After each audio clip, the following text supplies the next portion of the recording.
Radhe Radhe friends, आप सभी का इस चैनल में बहुत बहुत स्वागत है। आज मैं आप सभी के साथ मोक्षदा एकादशी की व्रत कथा शेयर करने जा रही हूँ, तो प्लीज कथा को अंत तक जरूर सुनिएगा। महाराज युधिष्ठिर ने कहा, हे भगवान, आप तीनों लोकों के स्वामी हैं, सबको सुख देने वाले और जगत के पिता हैं। मैं आपको नमस्कार करता हूँ। हे देव, आप सबके हितैषी हैं, अतः मेरे संशय को दूर कर मुझे बताइए कि मार्गशीर्ष एकादशी का क्या नाम है। उस दिन कौन से देवता का पूजन किया जाता है और उसकी क्या विधि है, कृपा करके मुझे बताइए। भक्त वत्सल भगवान श्री कृष्ण कहने लगे कि धर्मराज, तुमने बड़ा ही उत्तम प्रश्न किया है। इसके सुनने से तुम्हारा यश संसार में फैलेगा। मार्गशीर्ष शुक्ल पक्ष एकादशी अनेक पापों को नष्ट करने वाली है। इसका नाम मोक्षदा एकादशी है। इस दिन दामोदर भगवान की धूप दीप नैवेद्य आदि से भक्ति पूर्वक पूजा करनी चाहिए। अब इस विषय में मैं पुराणों की एक कथा कहता हूँ, इसे तुम ध्यान पूर्वक सुनो।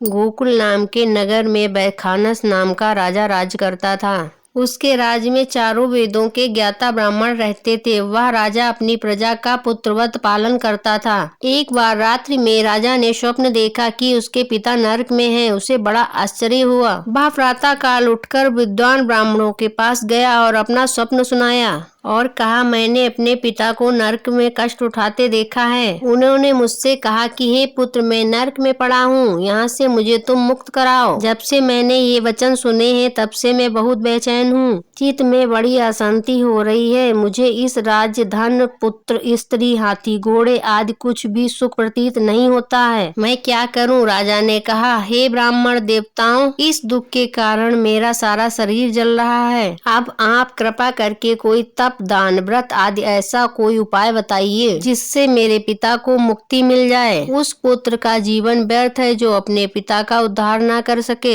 एक उत्तम पुत्र वो है जो अपने माता पिता तथा पूर्वजों का उद्धार करता है। वह हजार मूर्ख पुत्रों से अच्छा है। जैसे एक चंद्रमा सारे जगत में प्रकाश कर देता है, परंतु हजारों तारे नहीं कर सकते। ब्राह्मण ने कहा, हे राजन, यहाँ पास ही भविष्य भूत वर्तमान के ज्ञाता पर्वत ऋषि का आश्रम है। आपकी समस्या का हल वे जरूर करेंगे। ऐसा सुनकर राजा मुनि के आश्रम पर गया। उस आश्रम में अनेक संत, चित योगी और मुनि तपस्या कर रहे थे।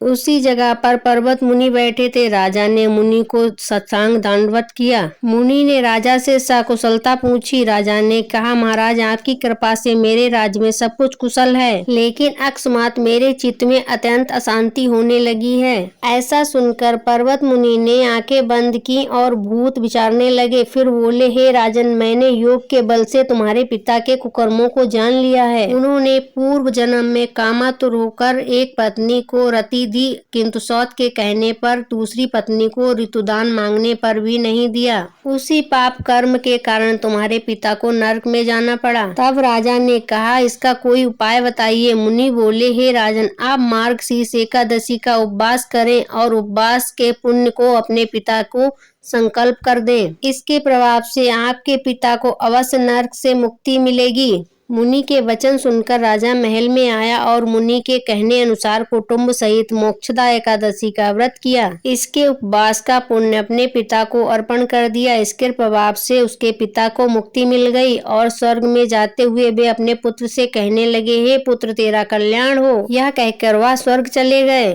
मार्गशीर्ष मास की शुक्ल पक्ष की मोक्षदा एकादशी का जो व्रत करते हैं उसके समस्त पाप नष्ट हो जाते हैं। इस व्रत से बढ़कर मोक्ष देने वाला और कोई व्रत नहीं है। जो मनुष्य इस कथा को सुनता अथवा पढ़ता है उसे अश्वमेघी यज्ञ करने का फल प्राप्त होता है। यह व्रत मोक्ष देने वाला तथा चिंतामणि के समान सब मनोकामनाएं पूर्ण करने वाला व्रत है। जो भी मनुष्य मोक्षदा एकादशी का व्रत करता है अथवा कथा सुनता है उसके समस्त पाप नष्ट हो जाते हैं और अंत में वह श्री हरि के वैकुंठ धाम को चला जाता है। फ्रेंड्स, आज की कथा का वीडियो आपके लिए थोड़ा सा भी यूजफुल रहा हो तो प्लीज वीडियो को लाइक कर दीजिए और इसी तरह के वीडियो देखने के लिए चैनल को सब्सक्राइब कर लीजिए। जय श्री हरि, राधे राधे।